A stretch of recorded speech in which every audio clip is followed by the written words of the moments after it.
আসসালামু আলাইকুম গাইস, কেমন আছেন সবাই? ইলিশ মাছ ভাজি করব আজকে, ইলিশ মাছ দিবস।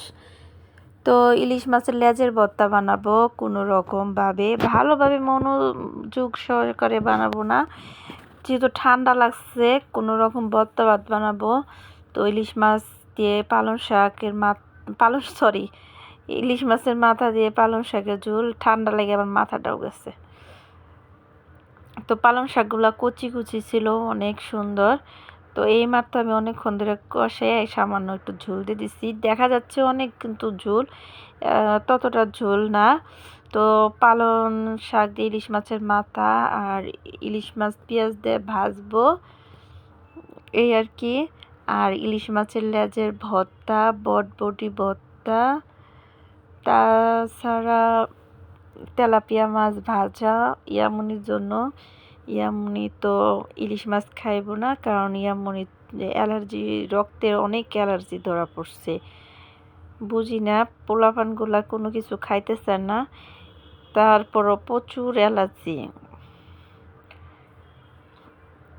তো ইলিশ মাছের লেজের ভর্তাটা আমি সঠিক জানি না, কাঁচা পেঁয়াজ দেয় নাকি ভাজা পেঁয়াজ দেয়। তো আমি দুইটাই দিয়ে বানাবো। আমি পেঁয়াজটা ভাইজা আবার সামান্য একটু কাঁচা পেঁয়াজ দিব, সরিষার তেল ভাজাটাও দিব, তারপরে একটু কাঁচাটাও দিব। তো এই যে ইলিশ মাছের তেলের মধ্যেই আমি শুকনা মরিচগুলো ভাইজা নিতেছি। তো রান্নাঘরের কি অবস্থা, বুয়া একদিক দিয়ে মুইসা গেছে, তারপরও কি অবস্থা হয়ে গেছে। আমি কিন্তু মানে কাজের মহিলা দিয়ে সহজে কাজ করাই না, নিজেই করি। কিন্তু আমি তাও কমপক্ষে 12 বছর আমি একা কাজ করছি। বিয়ের পর পর্যন্ত আমার কোনো কাজের লোক লাগে নাই। তো আমার ফ্যামিলির অনেকের লাগছে, কিন্তু আমার লাগে নাই। এখন আমি বর্তমানে পারতেছি না, তো এর জন্য আমার কাজের মহিলা রাখতে হয়। শরীরের ভিতর নানান সমস্যা দেখা দিছে। তো সবাই সবার জন্য দোয়া করি, আর বলি যে যেরকম আছি সবাই ভালো আছি, সুস্থ আছি, আলহামদুলিল্লাহ। তো এই যে লেজের ভর্তাটা আমি চাইছিলাম ব্লেন্ডার করুম, কিন্তু হঠাৎ করে কারেন্ট চলে গেল। তো ব্লেন্ডার আর করা হলো না, এখন কষ্ট করে হাতেই করুম। তারপরে পানি শেষ হয়ে গেছে আমাদের অটো লাইন। তো কারেন্ট গেছে অনেকক্ষণ আগে, লাঞ্চে মানুষগুলো আসছিল, পানি শেষ হয়ে গেছে। আর ডল বোঝে, ওই ডলানিটা দিয়ে ডলতে হলো, পানি দিয়ে ধুইতে হবে জায়গাটা, জিনিসটা। তার চাইতে আমি হাতেই ডলে নিতেছি কষ্ট করে। এখন কি করবো, কারেন্ট তো নাই, ব্লেন্ডার করা যাবে না। তো কাটা বাছছি, বেশি কাটা আমি বাছতে পারিনি, অনেক কাটা আছে তাও। তো আমি অনেক সাবধানে কিন্তু এই মাছের লেজটা ডলা দিছি। যদি আমার হাতে কাটা লাগে, আমি কাজের মানুষ, যেহেতু অনেক হাঁড়ি পাতিল ধুইতে হয়, এটা সেটা করতে হয়, রান্না বান্না করতে হয়, ওই নিজেরই একটু কষ্ট হয়ে যাবে বেশি। যেহেতু আমার শাশুড়ি মাঝে মাঝে হেল্প করে, প্রতিদিন তো আর সাহায্য করে না, উনি তালিমে যায়, ব্যস্ত থাকে। তারপরও যতটুকু করে, মুরব্বী মানুষ, মাশাল্লাহ অনেক ভালোই করে। তো উনি এই বয়সে যতটুকু সুস্থ আছে, শুধু ডায়াবেটিসটাই ওনার সমস্যা। তাছাড়া উনি যতটুকু সুস্থ আছে, আমরা আর কি ততটুকু নাই, আগের দিনের মানুষ। তো আমার শাশুড়ি মাশাল্লাহ অনেক কাজই করতে পারে। এখন ওনার গিরুর হাড়গুলা ক্ষয়ে গেছে, একটু বসাবসির কাজটা একটু কমই করে।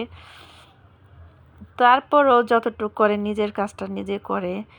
যেমন কাজের লোক দেয়া কোনো কাজ করাইতে পছন্দ করে না, নিজের কাজ নিজে নিজে করাইতে পছন্দ করে। তো আমাদের শুনলে সবাই অবাক হবেন, তো বলবো আরেক দিন। তো আজকে লেজের ভর্তাটা আমি বানাই যাচ্ছি, বানাইয়া আমি ভাত খাবো, মোটা চাউল। কিছুদিন ধরে আমরা মোটা চাউলের ভাত খাইতেছি, ওই শখ করে। মোটা চালের ভাত নাকি অনেক মজা, শখ করে খাইতেছি। অথচ ঢাম ভরা আমার চিকন চাউল আছে, মানে একদম পোলাওর মতন চিকন। ওই চালটা দিয়ে ভাত রান্না করলে সকাল পর্যন্ত, শীতের দিন, তাও নষ্ট হয়ে যায়। এই জন্য ওই চালটা রাইখা কয়টা মোটা চাল এনে খাইতেছি, ওই চালটা একটু পুরান হোক। তারপরও রান্ধি, সকালবেলা রান্না করি। তো আমি যখন মরিচ ডলি, আমার ভিতর থেকে শিরশির করে ওঠে সবসময়। আমি যে কোনো মরিচ ডললে ভিতর থেকে কীরকম জানি শীত লাগে, আর একটা কেমন জানি একটা ভয় লাগে যে হাতটা অনেক জ্বলবো, অনেক জ্বলবো। তো কিছু করার নাই, মেয়ে মানুষ হয়েছি যখন, টুকিটাকি তো করতেই হবে, এটা তো কোনো ব্যাপারই না। তো আর আমার মা চাচিরা আগে তো কত মরিচ বাটছে, আমিও নিজেও বাটছি শখ শখ শখ করে বাইটা, এত হাত জ্বলছে, ওনাদের মতন আর কি চেষ্টা করতে চাইছি, পারি নাই।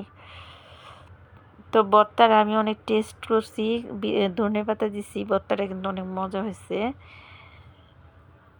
তো আপনারা বানান এক এক রকম, আমি বানাইলাম আজকে 2 পদের পেঁয়াজ দিয়া, মানে ভাজা পেঁয়াজ আর কাঁচা পেঁয়াজ। আর এদিক দিয়ে আমি বটবটি সিদ্ধ করে রাখছিলাম।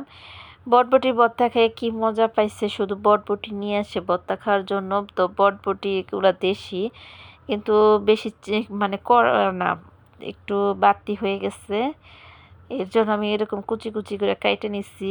বটবটিটা ভাতে সিদ্ধ দিয়ে বানাইলে আরও মজা লাগে। তো এই বটবটির ভর্তাটা কাশফারের বাবার কাছে অনেক পছন্দ, ওনার জন্য বানানি হয়। তো আমার কাছেও ভালো লাগে, কিন্তু বেশি একটা না। আমার কাছে এই যে টাকি মাছের ভর্তা, ডিমের ভর্তা, এরকম মানে এইসব ভর্তা আমার কাছে অনেক ভালো লাগে। ঘি দিয়ে আলু ভর্তা, ঘিয়ের সব জিনিস আমার ভালো লাগে। ঘি, নারিকেল, এই 2টা জিনিস আমার খুব ভালো লাগে। তো সমস্ত কিছু নিয়ে ভিডিওটা আপনাদের কেমন লাগছে জানি না। তো সবাই ভালো থাকবেন, সুস্থ থাকবেন। আল্লাহ হাফেজ।